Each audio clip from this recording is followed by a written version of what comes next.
Hello, beautiful learners. Welcome back to English Speaking Nerds channel. I'm Maya.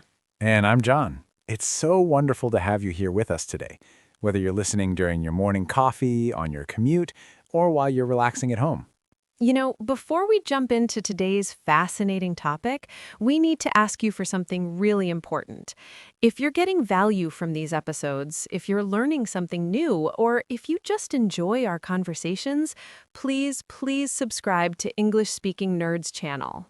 Seriously, it helps us more than you know, and it means you'll never miss episodes like this one, where we break down confusing grammar in the simplest, most natural way possible. All right, so John, how are you feeling today? Honestly, pretty good, though I woke up late this morning and almost missed my dentist appointment. Oh no, did you make it? Barely. But here's the thing. If I had missed it, I would have said, I would have been there on time, but my alarm didn't go off. Aha, and there it is, folks. That's exactly what we're talking about today. That's right. Today's episode is all about a structure that confuses thousands of English learners, would have plus past participle. Now, if you're thinking, oh, great, another grammar lesson that's going to make my head hurt, stop right there. We promise this is different. We're not here to throw rules at you. We're here to help you understand the feeling, the emotion, and the real-life situations where native speakers use this every single day. Because here's the truth. You've probably heard sentences like, I would have helped you, or she would have been happy, dozens of times. But when you try to use them yourself, something feels off. Your brain knows the individual words, but putting them together feels like solving a puzzle. And that's completely normal. This structure isn't simple past. It's not present perfect. It lives in a special place in English that we call the unreal past, or past hypothetical. Big words, but simple concept. Let me explain with a story. Go for it. Last week, my brother asked me to help him paint his apartment. I really wanted to help him. I had the time, I had the energy, but guess what? I hurt my back the day before. Ouch. Exactly. So when I saw him later, I said, I would have helped you paint, but I hurt my back. Perfect example. So let's break that down. What does that sentence tell us? 3 things, actually. First, I wanted to help. Second, I didn't help. Third, there was a specific reason why I couldn't. And that, dear listeners, is the magic of would have. It expresses something that didn't happen in the past, but could have happened if circumstances were different. It's like opening a door to an alternate reality, a reality where things went differently. I love that description. Now, here's where learners get confused. They think would have is the same as simple past. Right. If I say, I helped my brother, that's a fact. It happened. But I would have helped my brother is not a fact. It's a possibility that never became real.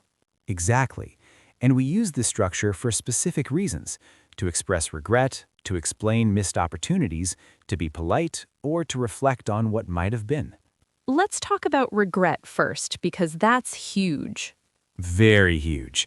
Imagine you studied the wrong chapters for an exam. Later you think, I would have passed if I had studied the right material. That sentence carries so much emotion.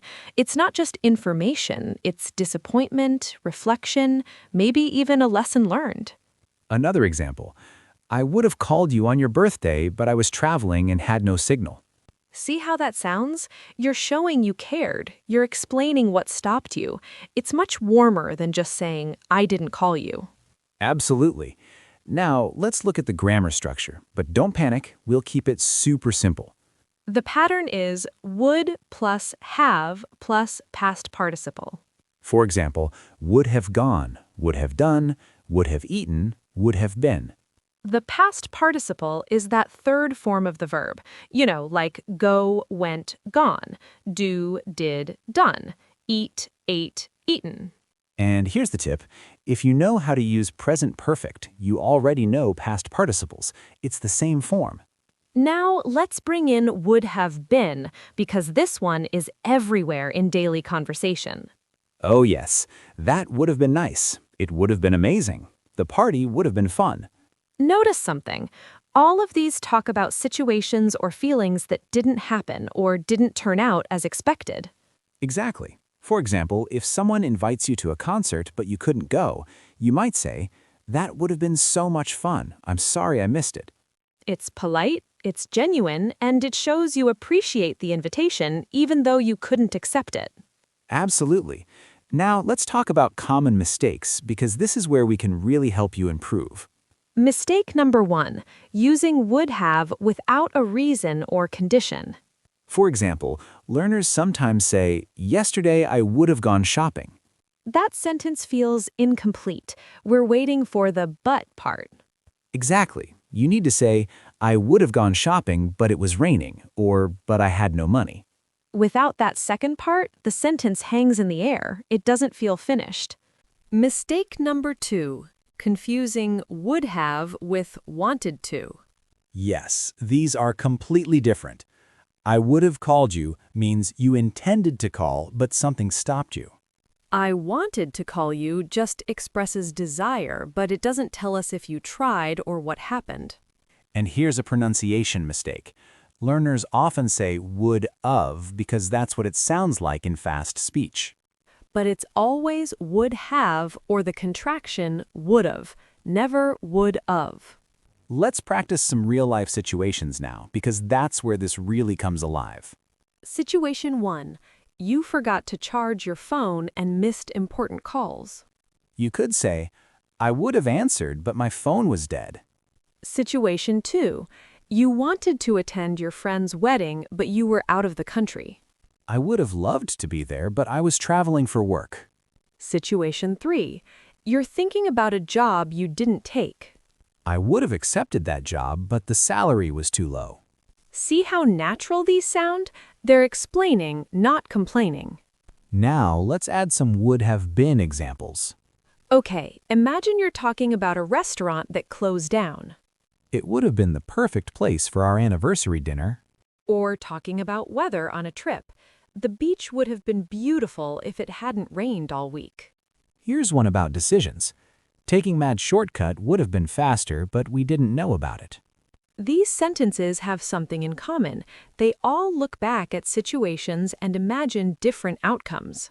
That's why we call this past unreal. It's past time, but unreal situation. Now, for our B1 and B2 learners listening, this structure often appears with if clauses. Right, like, "If I had known about the sale, I would have bought more." Or, if we had left earlier, we would have caught the train. These are called third conditional sentences, and they're perfect for expressing regrets about the past. But you don't always need the if part. Sometimes it's implied. For example, "I would have told you." The "if I had known" part is understood. Let's do a quick comparison to clear up any confusion. Good idea. Listen carefully to these 4 sentences. "I didn't help him," "I couldn't help him," "I wouldn't help him," and "I would have helped him." 4 different meanings, right? The first is just a fact. The second shows you were unable to help. The third shows you refused or chose not to help. And the fourth shows you were willing, but circumstances prevented you. This is why grammar matters. The right structure gives the right meaning. Now, here's something really practical for everyday speaking. Yes, tell them. When you're in conversation and you need a moment to think, you can use would have structures to buy time. For example, I would have answered that differently, but let me think about it now. Or, I would have suggested the blue one, but actually, maybe the red is better. It keeps the conversation flowing naturally while you organize your thoughts. Okay, let's practice a mini conversation using everything we've learned. Great idea. I'll start. Hey, John, why weren't you at the team meeting yesterday? I would have been there, but I had a doctor's appointment I couldn't reschedule. Oh, I see. It would have been good to have your input on the project timeline. I know. I would have shared my ideas, but I can send you an email later today. That would be perfect. The discussion would have been more complete with your perspective. See how natural that flowed? We used would have and would have been multiple times without it sounding forced. Because it matched the situation perfectly. We were talking about past possibilities. Now, before we wrap up, let's give some final tips for mastering this. Tip 1. Listen for would have in movies and TV shows. When you hear it, pause and ask yourself, what didn't happen here? Tip 2. Practice by thinking about your own week. What did you plan to do but couldn't? Make sentences about those situations. Tip 3. Don't overcomplicate it. If there's a simpler way to say something, use it. Would have is for specific situations. Tip 4. Record yourself practicing these sentences. Hearing your own voice helps you remember. And remember, mistakes are part of learning. If you say, I would went instead of I would have gone, that's okay. You'll get it next time. The goal isn't perfection. The goal is progress and natural communication. So, dear English-speaking nerds listeners, we hope this episode has made would have feel less scary and more useful. If this helped you, please subscribe to our channel. It truly makes a difference and helps us create more episodes like this. Share this with a friend who's also learning English. Learning together is always more fun. And if you have questions or want us to cover other confusing topics, leave a comment or send us a message. Until next time, keep practicing, keep speaking, and don't be afraid to make mistakes. Remember, every native speaker was once a learner too. Goodbye, everyone. Take care and see you in the next episode.